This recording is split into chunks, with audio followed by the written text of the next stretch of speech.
Bonjour, nous nous retrouvons ce lundi pour la toute dernière séance à propos du chapitre 7, Action et force exerçant sur un système physique. Nous en étions restés la dernière fois au petit 3, tension du fil, qui avait été traité, et nous pouvons commencer maintenant le petit 4, poussée d'Archimède du fluide. Cette force existe dès que le système physique est immergé, immobile ou non, dans un fluide.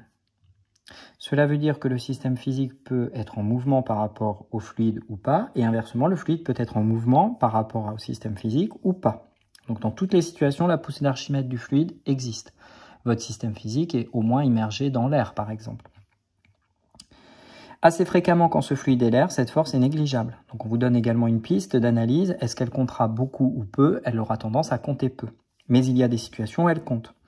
Le vecteur poussée d'Archimède du fluide est défini par, vous soulignez en rouge, poussée d'Archimède du fluide. Une notation, deux notations au choix, soit comme le poids, mais avec ici A comme Archimède fluide, poussée d'Archimède du fluide, et on s'adapte à chaque situation, poussée d'Archimède dans l'air, poussée d'Archimède dans l'eau, poussée d'Archimède dans l'huile, ou alors plus simplement la lettre majuscule pi est juste en indice fluide. Un point d'application, vous soulignez en rouge, point d'application, et c'est le centre de gravité G. Une direction qui est verticale, donc pas à se casser la tête. Un sens du centre de l'astre vers le système physique, c'est-à-dire que cela aura tendance à s'opposer au poids. Et une norme notée, norme de la poussée d'Archimède dans le fluide ou poussée d'Archimède dans le fluide avec les deux notations retenues. Vous avez souligné en rouge chacune des 5 caractéristiques et vous avez retenu quelle était chacune de ces 5 caractéristiques. Pas de formule particulière pour calculer la poussée d'Archimède, du moins pour calculer sa norme. Petit 5, force de frottement fluide, avec en petit 6, son jumeau, force de frottement solide. Petit 5, cette force existe dès que le système physique est immergé dans un fluide.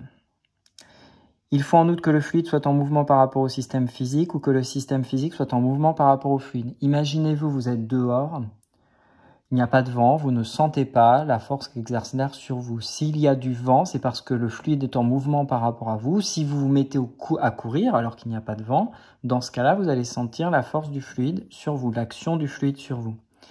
Il est donc nécessaire d'avoir ce mouvement relatif, soit du système physique par rapport au fluide, soit du fluide par rapport au système physique, pour ressentir cet effet. Assez fréquemment, quand ce fluide est l'air, cette force est négligeable. Là encore, une clé de lecture, une clé d'analyse qui vous est communiquée. Le vecteur force de frottement fluide est défini par un nom et une notation. La force de frottement fluide est FF. Vous soulignez en rouge force de frottement fluide. Vous soulignez en rouge notation FF. Un point d'application, c'est le centre de la surface de contact entre le système physique et le fluide, mais vous soulignez en rouge point d'application, centre de la surface de contact. Une direction tangente à la trajectoire du système physique. Vous soulignez en rouge tangente à la trajectoire du système physique. Je vais revenir sur des exemples sur tout cela. Un sens opposé à celui de la trajectoire du système physique, donc vous soulignez en rouge sens opposé à la trajectoire, et une norme, pas de surprise, on prend la notation traditionnelle des normes. Petit 6, force de frottement solide. Cette force n'existe que si le système physique est en contact avec un support matériel. S'il n'y a pas de solide qui touche le système physique, il ne peut pas y avoir de frottement solide. Assez fréquemment, cette force est négligeable. Le vecteur force de frottement solide est défini par, vous soulignez en rouge frottement solide. Comme précédemment, vous soulignez en rouge notation et vous soulignez la notation qui lui est associée, FS. Un point d'application, c'est le centre de la surface de contact. Je vous avais dit que les deux forces de frottement étaient jumelles. Une direction tangente à la trajectoire. Un sens opposé à celui de la trajectoire. Vous soulignez à nouveau en rouge ces deux caractéristiques, direction et sens. Et une norme notée FS. Petit 7, bilan des forces extérieures exercées sur un système physique et résultante de ces forces extérieures. Résultante veut dire tout simplement qu'on fait la somme de tous les vecteurs force qui s'appliquent et qui sont non négligeables sur un système physique.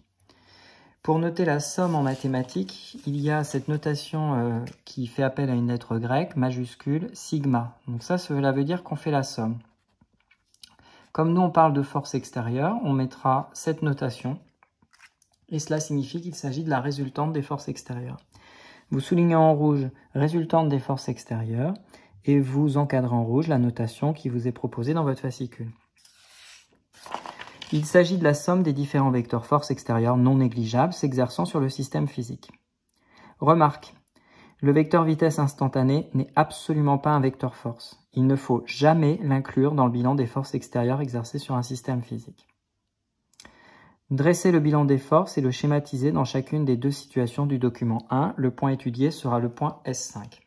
Alors, comme nous avons commencé cette analyse par une situation exemple, mais que cela fait déjà un petit moment que nous avons commencé, je vous la représente et il faut faire pour chacune des situations le bilan des forces extérieures.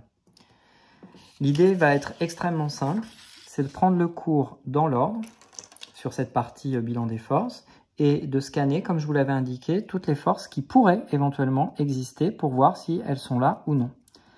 Situation 1. Bilan des forces extérieures, que je peux noter en abrégé PDF, bilan des forces. Alors, nous avons ici un système physique qui est le snowboarder, déjà noté S précédemment. Le référentiel qui est terrestre lié à la piste. Tout ça, ça a déjà été fait, je le reprends, puisque comme je l'ai dit, ça fait un petit moment que nous avions commencé ça. Alors, nous avons ici le snowboarder qui peut être soumis à son poids. Vous comptez ou vous comptez pas le poids compte toujours, je le pose. Est-ce que c'est une force négligeable ou non négligeable? Si c'était négligeable, le snowboarder ne serait pas collé au sol, ne serait pas collé à la piste. Le poids est donc non négligeable, c'est une force qui compte de manière significative. Je laisse donc le poids intact.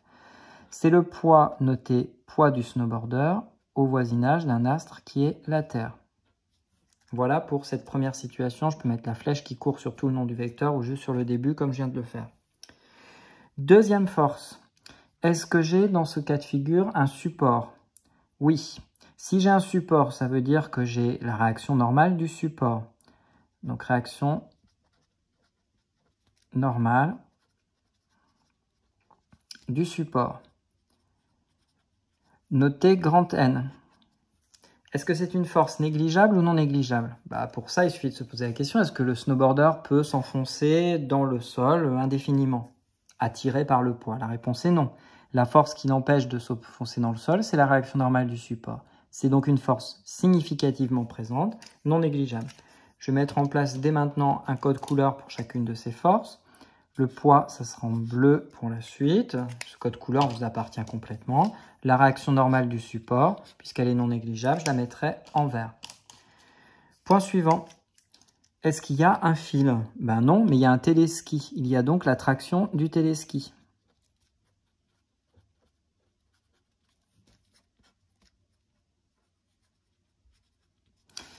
Est-ce que ce vecteur force est négligeable? La réponse est non seulement, j'ai oublié la flèche du vecteur, non seulement ce vecteur force existe, mais en plus sans lui, il ne se passe rien. Du moins, il ne se passe pas ce qu'on observe, c'est-à-dire l'ascension du snowboarder le long de la pente. Par conséquent, cette force est loin d'être négligeable. Alors, est-ce que mon système physique est immergé dans un fluide? Réponse oui. Il y a donc la poussée d'Archimède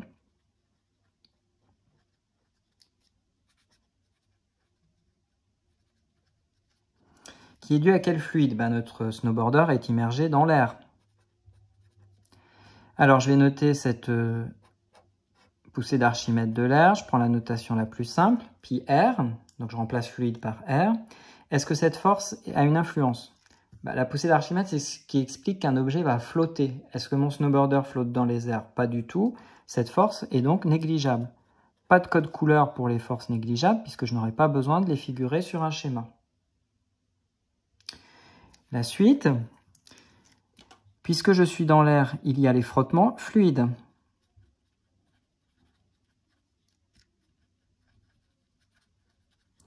Est-ce que les frottements fluides notés FF ont une importance majeure? On sent sans doute le vent sur nos joues quand on est sur un téléski. Est-ce que c'est une force majeure qui vous empêche éventuellement de gravir la pente? La réponse est non. On peut considérer que cette force de frottement fluide est négligeable dans un premier temps. Il y a également les frottements solides. En général, quand on se positionne sur la neige, c'est que les frottements solides sont peu présents et c'est ce qui explique qu'on glisse. Frottement solide, négligeable. La force de frottement solide est négligeable. Il nous reste comme force également possible à